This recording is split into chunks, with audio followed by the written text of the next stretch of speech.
Hello, everyone. Welcome back. I played in a chess tournament this past weekend. I tied for first place. I have a couple of nice London games to show you. So first, we'll start with the first round. I played against a young man by the name Forrest, who I will hopefully start to teach soon. I know Forrest watches my channel, so shout out to you. You played really well. Forrest actually finished with after this game he got 2.5 out of 3 points in the last 3 rounds. He's rated a little under 1500 USCF. And let's take a look. I started with the London d4, knight f6, bishop f4.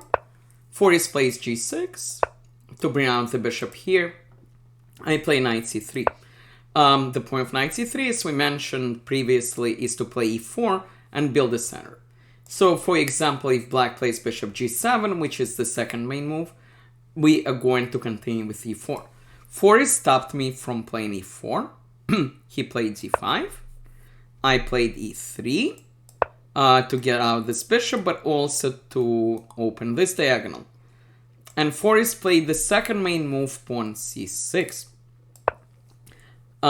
Stopping ideas of knight b5, allowing for the queen to come out. And waiting to see what I would do. I played the main move, pawn h4. The point is, if black were to castle, I'll play pawn h5. Forrest played bishop g7. And this position, I consider playing h5, which is interesting. It's better to play h5 when black is already castled. The idea of playing h5 is if black takes, we will sacrifice our rook.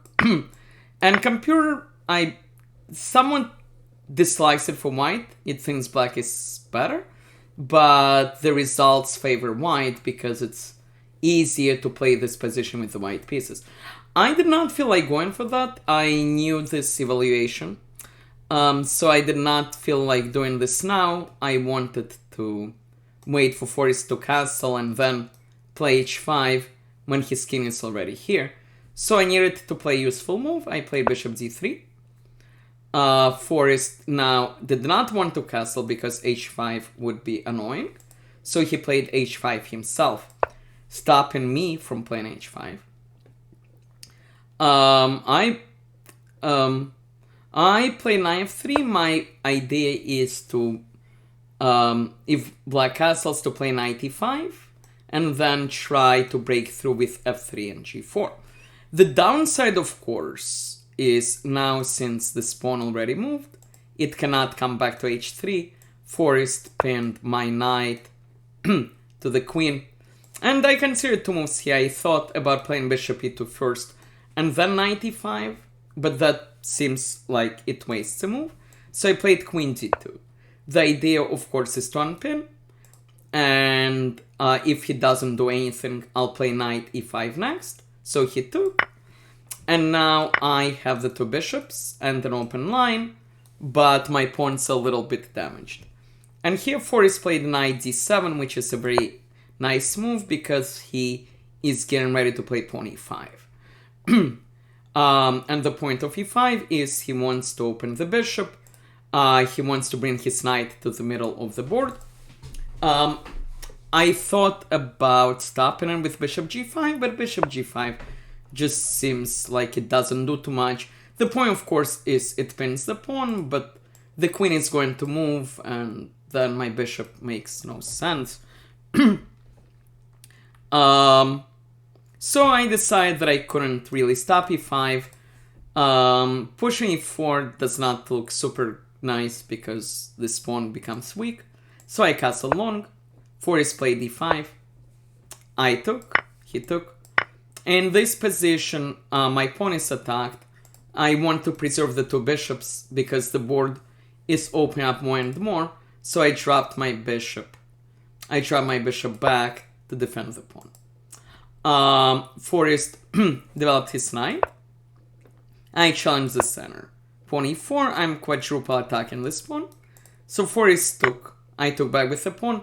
Taking with the knight is another option. Computer actually slightly prefers taking with the knight. The downside, of course, is we have these terrible pawns, but our knight is good. So if we can create something quickly, Might is having a lot of fun. The problem is if we don't, we are going to suffer later on. So I took with the pawn. Forest played queen f6. And I draw my bishop back with a threat of playing f4. I thought, let me go back for a move. I thought about taking right away and then playing f4, but in this position I thought black has bishop h6, and this gets a little uncomfortable. So I drop the bishop back because I want to play f4. And of course, if this knight moves, then there is a checkmate. And Forrest understandably stopped it, but he missed a crucial point. He moved the knight so that there is no hanging knight, but he missed a move. I'll pause and have you find it. I hope you were able to find bishop g5, after which Forrest resigned, because if the queen moves, this is checkmate. So queen here, let's say queen check, rook checkmate, and he can try to pin my bishop to the queen, but he's going to lose a lot of things. I'll take, and then he takes here, I'll take back, I'm still attacking this, still attacking this. This becomes really bad for black. That was an interesting game. I want to talk about one more point from this game. And one more point is something I mentioned, which is the fact that black has a possibility of playing queen b6. If black ever plays queen b6, we don't actually need to defend this pawn. We can play pawn a3. And the point, of course, is if black takes, it would be absolutely terrible. And I'm going to pause and have you find me a winning move. And the winning move, of course, is knight a4. And the queen is trapped. It cannot go anywhere. And this is the point of playing a3. If we didn't play a3, let's say, let's give knight a random move. Now, after takes, knight a4 doesn't do anything because the queen can go to a3 or b4. The point of playing a3, is to take away both of the squares from the black queen, and taking the pawn is essentially the end of the game. So this was my round one. It was a good start to a good tournament. Again, shout out to Forrest. You played well. You put up a very good fight. Everyone else, I hope you enjoyed this. I hope you learned something. Please like, please subscribe. I'll be back soon. Thank you.